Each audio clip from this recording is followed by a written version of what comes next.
Joshua chapter 11. And it came to pass when Jabin king of Hazor had heard those things, that he sent to Jobab king of Madon, and to the king of Shimron, and to the king of Ashkaf. Say that in 3 times real fast. Achshaph. Okay.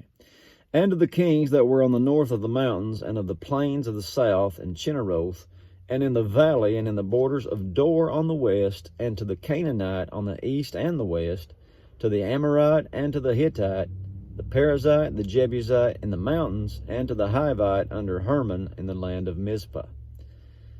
And they went out, they and all their hosts with them, and much people, even as the sand that is upon the seashore in multitude, with horses and chariots, very many.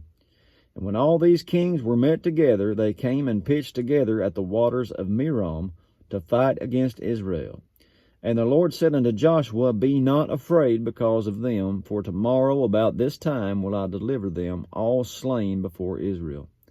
Thou shalt huff their horses, or hoe, H-O-U-G-H, no idea what that is, and burn their chariots with fire. Seemed like I looked that up one time. I think it means to actually slip up and maybe slice some of their tendons in their legs or something to keep them from being able to run.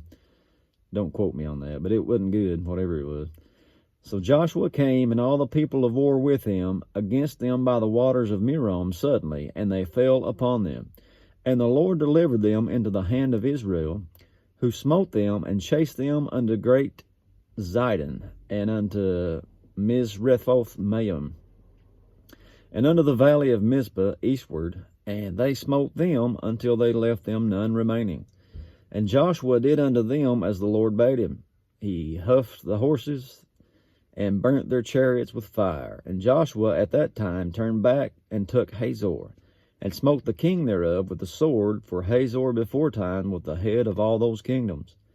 And they smote all the souls that were therein with the edge of the sword, utterly destroying them. There was not any left to breathe, and he burnt Hazor with fire.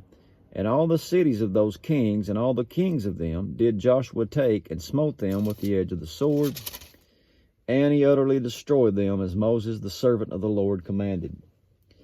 But as for the cities that stood still in their strength, Israel burned none of them, save Hazor only, that did Joshua burn.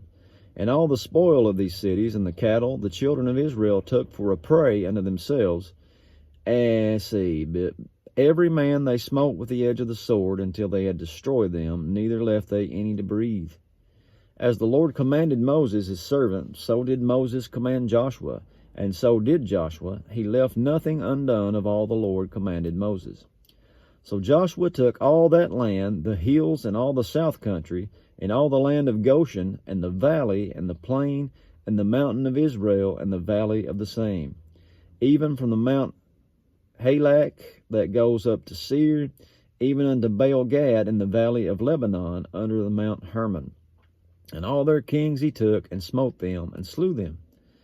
Joshua made war a long time with all those kings. There was not a city that made peace with the children of Israel, save the Hivites, the inhabitants of Gibeon.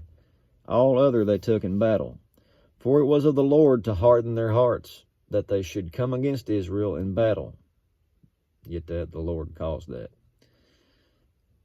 That they might destroy them utterly, and that they might have no favor, but that he might destroy them as the Lord commanded Moses.